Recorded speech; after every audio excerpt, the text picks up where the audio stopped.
नमस्कार। Vision IAS के news today के इस अंक में आप सभी का स्वागत है। इस अंक में हम आपके लिए लेकर आए हैं यूपीएससी परीक्षा की दृष्टि से महत्वपूर्ण कुछ अहम खबरें, और इस अंक के साथ मैं हूं दिव्या तोमर।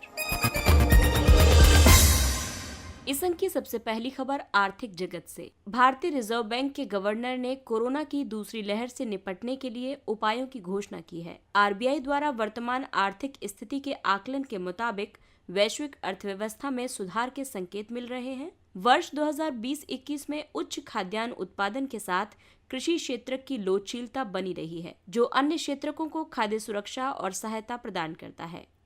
स्थानीयकृत और लक्षित रोकथाम उपाय व्यवसायों और परिवारों को अनुकूलित करने में सक्षम कर रहे हैं, इसलिए समग्र मांग पर प्रभाव पिछले वर्ष की तुलना में इस वर्ष मध्यम रहने की अपेक्षा है। आइए अब जानते हैं प्रमुख घोषणाओं के बारे में। आरबीआई ने सभी हितधारकों के लिए ऋण और पुनर्रचना के मानदंडों को सरल बनाया है, विशेष रूप से उन लघु व्यवसायों और एमएसएमईज के लिए जो दूसरी लहर से प्रभावित हुए हैं। आपातकालीन स्वास्थ्य सेवाओं तक पहुंच को सुगम बनाने के लिए 50,000 करोड़ रुपए की सावधि तरलता सुविधा यानी टर्म लिक्विडिटी फैसिलिटी की घोषणा की गई है। महामारी के दौरान अस्पतालों में प्रमुख चिकित्सा आपूर्ति प्रदान करने में जुड़ी फर्मों और वैक्सीन निर्माताओं के लिए प्राथमिक उधार सुविधाओं की घोषणा की गई है। लघु वित्त बैंकों के लिए विशेष दीर्घकालिक रेपो परिचालन की व्यवस्था की गई है। ये बैंक मुख्य रूप से सूक्ष्म, असंगठित और लघु उद्योगों को उधार देते हैं। पहले अनुसूचित बैंकों को आरक्षित नकदी निधि अनुपात सीआरआर की गणना के लिए एक नए एमएसएमई उधारकर्ता को दिए जाने वाले ऋण में कटौती करने की अनुमति दी गई थी। अब इसे दिसंबर 2021 तक बढ़ा दिया गया है। अपने ग्राहक को जानो यानी केवाईसी अनुपालन आवश्यकताओं का युक्तिकरण किया जाएगा। अगली खबर आरक्षण के मामले पर उच्चतम न्यायालय के महत्वपूर्ण निर्णय पर आधारित है।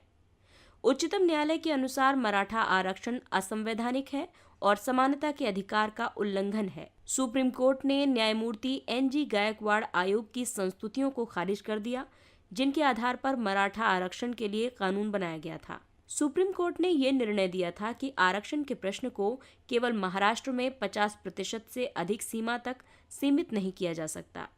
साथ ही अन्य राज्यों को पक्षकार बनाकर मामले के दायरे का विस्तार किया था।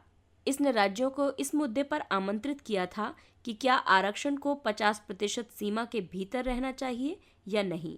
इस आयोग के मुख्य विचार ये थे कि मराठा समुदाय के लिए अलग आरक्षण अनुच्छेद 14 यानी समानता के अधिकार और अनुच्छेद 21 यानी विधि की उचित प्रक्रिया का उल्लंघन करता है। इंदिरा साहनीवाद 1992 के निर्णय का पुनरीक्षण करने का निर्णय लिया गया, और आपको बता दें कि इस वाद में असाधारण परिस्थितियों को छोड़कर रोजगार और शिक्षा में 50% की सीमा निर्धारित की गई थी। सुप्रीम कोर्ट ने कहा कि मराठा समुदाय को आरक्षण का लाभ प्रदान करने में कोई असाधारण परिस्थितियां या असाधारण स्थिति नहीं थी। उच्चतम न्यायालय ने 102वें संविधान संशोधन अधिनियम 2018 की संवैधानिक वैधता को बरकरार रखा। इस अधिनियम पर राष्ट्रीय पिछड़ा वर्ग आयोग की स्थापना की गई थी और सामाजिक और शैक्षणिक रूप से पिछड़े SEBCs की पहचान करने की शक्ति को राज्यों से राष्ट्रपति को हस्तांतरित कर दिया गया था। साथ ही इस उद्देश्य के लिए समुदाय की सूची में परिवर्तित करने की शक्ति संसद को प्रदान करता है। अगली खबर विनिवेश क्षेत्र से। संघीय मंत्रिमंडल ने IDBI बैंक लिमिटेड में रणनीतिक विनिवेश और प्रबंधन नियंत्रण के हस्तांतरण को स्वीकृति प्रदान की है। रणनीतिक विनिवेश का मतलब है किसी केंद्रीय सार्वजनिक क्षेत्र के उपक्रम के प्रबंधन नियंत्रण के हस्तांतरण के साथ साथ उसमें सरकार की 50% तक शेयरधारिता या सक्षम प्राधिकरण द्वारा निर्धारित उच्च प्रतिशत तक अंशधारिता की बिक्री से है।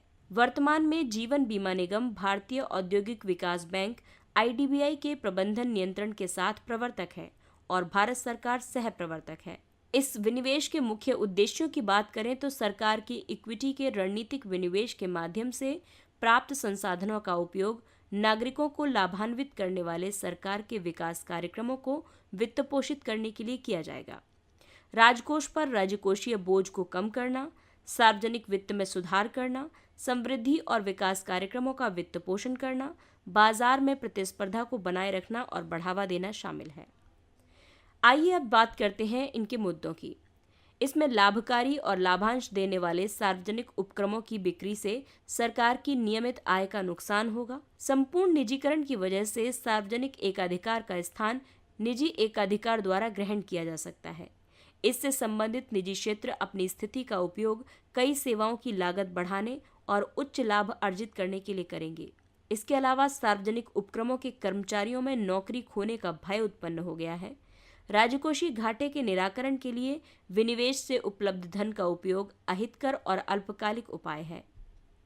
केंद्रीय बजट में विनिवेश और रणनीतिक बिक्री पर प्रावधानों की बात करें तो वर्ष 2021-22 के बजटीय अनुमानों में विनिवेश से 1,75,000 करोड़ रुपए की प्राप्तियां अनुमानित की गई हैं। रणनीतिक विनिवेश के लिए नई नीति को मंजूरी प्रदान की गई। 4 सामरिक क्षेत्रों को छोड़कर सभी सार्वजनिक क्षेत्र के उद्यमों का निजीकरण किया जाना है। 4 क्षेत्र हैं: परमाणु ऊर्जा, अंतरिक्ष एवं रक्षा, परिवहन व दूरसंचार, विद्युत, पेट्रोलियम, कोयला एवं अन्य खनिज तथा बैंकिंग, बीमा और वित्तीय सेवाएं। नीति आयोग रणनीतिक विनिवेश के लिए सार्वजनिक क्षेत्र के उद्यमों की आगामी सूची पर कार्य करेगा। राज्यों को भी केंद्रीय निधियों का उपयोग करने वाली उनकी सार्वजनिक क्षेत्र की कंपनियों के लिए विनिवेश के लिए प्रोत्साहित किया जाएगा। अगली खबर महिला एवं बाल कल्याण से संबंधित है। विशेषज्ञों के अनुसार कोविड-19 अनाथों का दत्तक ग्रहण अवैध और हानिकारक है। कोविड की वजह से होने वाली मौतों के साथ सोशल मीडिया पर नागरिकों द्वारा ऐसी पोस्ट बड़ी मात्रा में साझा की जा रही हैं, जिनमें ऐसे बच्चों का विवरण साझा किया जा रहा है जिनके माता पिता की कोविड से मृत्यु हो गई है। साथ ही ऐसे बच्चों के दत्तक ग्रहण की भी अपील की जा रही है। विशेषज्ञों ने ये चेतावनी दी है कि इस प्रकार की सोशल मीडिया पोस्ट से तस्करी को बढ़ावा मिल सकता है, क्योंकि जब एक बालक बिना परिवार के होता है तो राज्य उसका संरक्षक बन जाता है। यदि दत्तक ग्रहण में विधि द्वारा स्थापित प्रक्रिया का पालन नहीं किया जाता है तो सरकार बच्चे को अभिरक्षा में ले सकती है। भारत में दत्तक ग्रहण के प्रावधानों की बात करें तो ये महिला और बाल विकास मंत्रालय के तहत दत्तक ग्रहण विनियम 2017 तथा किशोर न्याय बालकों की देखरेख और संरक्षण अधिनियम 2015 के अनुसार संचालित है। किशोर न्याय अधिनियम 2015 इसमें निर्धारित प्रक्रियाओं के बाहर बच्चों की प्रस्थापना या प्राप्तियों के साथ साथ उनकी बिक्री और खरीद पर प्रतिबंध आरोपित करता है। इस अधिनियम द्वारा केंद्रीय दत्तक ग्रहण संसाधन प्राधिकरण यानी कारा को सांविधिक दर्जा प्रदान किया गया है। ये प्राधिकरण भारतीय बच्चों को दत्तक ग्रहण करने के लिए नोडल निकाय है और देश में दत्तक ग्रहण को बढ़ावा देने और सुविधा प्रदान करने के लिए अधिदेशित है। कारा अंतर्देशीय दत्तक ग्रहण पर हेग अभिसमय 1993 के प्रावधानों के अनुसार अंतर्देशीय दत्तक ग्रहण से संबंधित मामलों को भी देखता है। भारत द्वारा इस अभिसमय की अभिपुष्टि वर्ष 2003 में की गई थी। अगली खबर अंतरिक्ष क्षेत्र से। ऐसा माना जाता है कि लघु आकाशगंगाओं ने ब्रह्मांड के विकास में महत्वपूर्ण भूमिका निभाई है। एक नए अध्ययन से ये पता चला है कि लघु आकाशगंगाओं से उत्सर्जित उच्च ऊर्जा युक्त प्रकाश ने ब्रह्मांड के शुरुआती विकास में संभवतः महत्वपूर्ण भूमिका निभाई थी। बिग बैंग के बाद जब ब्रह्मांड का निर्माण हुआ तब ये एक अयनित अवस्था में था। इसका मतलब है कि इलेक्ट्रॉन और प्रोटॉन संपूर्ण अंतरिक्ष में स्वतंत्र रूप से प्रवाहमान थे, लेकिन जैसे ही ब्रह्मांड का विस्तार हुआ और ये ठंडा होना शुरू हुआ तो ये एक उदासीन अवस्था में बदल गया, जब प्रोटॉनों और इलेक्ट्रॉनों ने आपस में मिलकर परमाणु का निर्माण किया। हालांकि वैज्ञानिकों के अनुसार ब्रह्मांड एक आयनित अवस्था में दोबारा वापस आ गया है। खगोलविदों के मुताबिक पुनः आयनीकरण के लिए ऊर्जा का योगदान अवश्य ही लघु आकाशगंगाओं द्वारा किया गया है। शोधकर्ताओं ने पहली बार एक ब्लो अवे अवस्था में आकाशगंगा का अवलोकन किया है।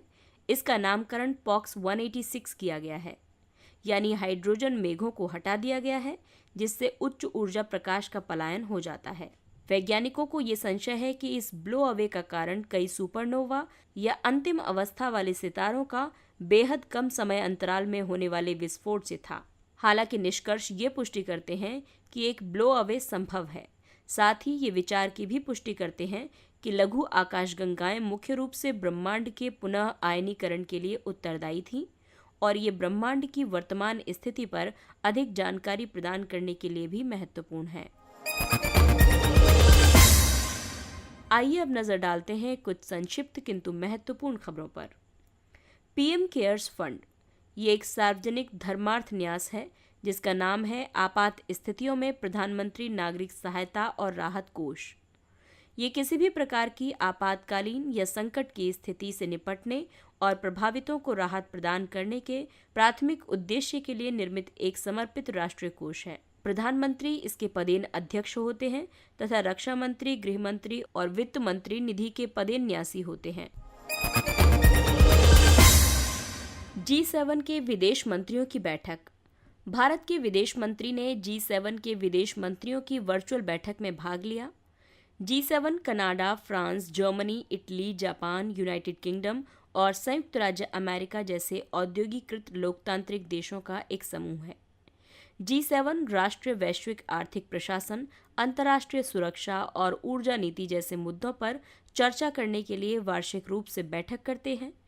इन बैठकों की अध्यक्षता चक्रीय आधार पर सदस्य राष्ट्रों के शासनाध्यक्षों द्वारा की जाती है। भारत G7 समूह का सदस्य नहीं है। भू संपदा विनियमन और विकास अधिनियम 2016। उत्तर प्रदेश, हरियाणा और महाराष्ट्र ने देश में इस अधिनियम के तहत कुल विवाद के निपटान के मामलों में लगभग 75% का योगदान दिया है। अधिनियम देरी, कीमत, निर्माण की गुणवत्ता, स्वामित्व अधिकार और अन्य परिवर्तनों जैसे मुद्दों को हल करने का प्रयास करता है। ये अधिनियम दोषी बिल्डरों पर जुर्माने का भी प्रावधान करता है। राज्यों के लिए अपने स्वयं के भू संपदा विनियामक स्थापित करना और विनियामकों की कार्य पद्धति से संबंधित नियमों का निर्माण करना अनिवार्य किया गया था। क्रिप्टो करेंसी पर NPCI।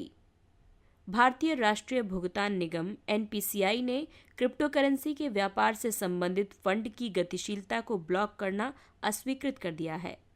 NPCI का निर्णय उच्चतम न्यायालय के निर्णय से प्रेरित है, जिसने RBI द्वारा प्रतिबंध लगाने के बाद क्रिप्टो करेंसी में व्यापार की अनुमति दी थी। NPCI भारत में खुदरा भुगतान और निपटान प्रणाली के संचालन के लिए एक अम्ब्रेला संगठन है। ये भारत में एक मजबूत भुगतान और निपटान बुनियादी ढांचे के निर्माण के लिए संदाय और निपटान प्रणाली अधिनियम 2007 के प्रावधानों के तहत RBI तथा भारतीय बैंक संघ की एक पहल है।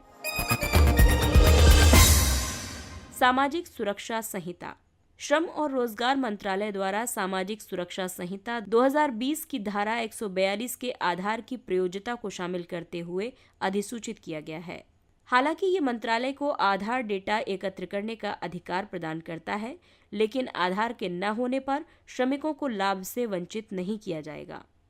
सामाजिक सुरक्षा संहिता ने सामाजिक सुरक्षा, सेवानिवृत्ति और कर्मचारी लाभ से संबंधित 9 विनियमों को शामिल किया है। इसने कवरेज को बढ़ाया है और संगठित या असंगठित क्षेत्रों के सभी श्रमिकों तक लाभ का विस्तार किया है।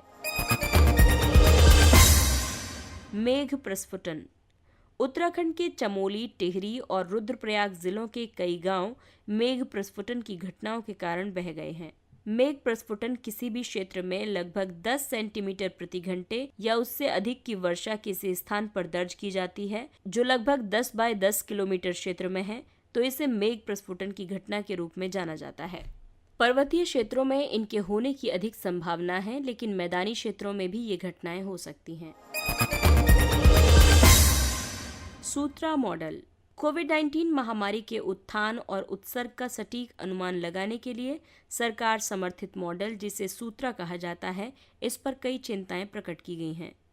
सूत्रा मॉडल का मतलब है susceptible, undetected, tested and removed approach. ये मॉडल 3 मुख्य मापदंडों का प्रयोग करता है। बीटा या संपर्क दर, जो मापन करता है कि एक संक्रमित व्यक्ति प्रतिदिन कितने लोगों को संक्रमित करता है। इसके अलावा पहुंच, जिसमें कि ये जनसंख्या के महामारी के प्रति सुभेद्यता स्तर की माप करती है। एप्सिलॉन, जो डिटेक्टेड और अनडिटेक्टेड मामलों का अनुपात है। आइए अब बात करते हैं सुर्खियों में रहे स्थानों के बारे में। बैरन आइलैंड। भारतीय तटरक्षक बल ने म्यांमार के 4 अवैध शिकारियों को बैरन द्वीप के निकट भारतीय जल में अवैध रूप से मत्स्यन करते हुए गिरफ्तार किया है। बैरन आइलैंड अंडमान द्वीप समूह के पोर्ट ब्लेयर से लगभग 135 किलोमीटर दूर अंडमान सागर में स्थित है। बैरन द्वीप भारतीय और बर्मा टेक्टोनिक प्लेट के जंक्शन पर स्थित है। इसके अलावा बैरन ज्वालामुखी न केवल भारत में एकमात्र सक्रिय ज्वालामुखी है, बल्कि संपूर्ण दक्षिण एशिया में एकमात्र सक्रिय ज्वालामुखी है। इसके साथ ही ये अंक समाप्त होता है। अगले अंक में फिर मुलाकात होगी कुछ अन्य महत्वपूर्ण खबरों के साथ, लेकिन तब तक के लिए विजन आईएएस की पूरी टीम आपसे अपील करती है कि दवाई भी और कड़ाई भी के मंत्र को याद रखें। 18 वर्ष से ऊपर आयु के सभी लोग टीका लगवाएं और अपने परिवार की सुरक्षा सुनिश्चित करें। लेकिन इसके साथ ही कोविड नियमों का पालन करें, मास्क पहने, सुरक्षित दूरी बनाए रखें, हाथ और मुंह साफ रखें। और इसके साथ ही विजन आईएएस की पूरी टीम को दीजिए इजाजत। नमस्कार।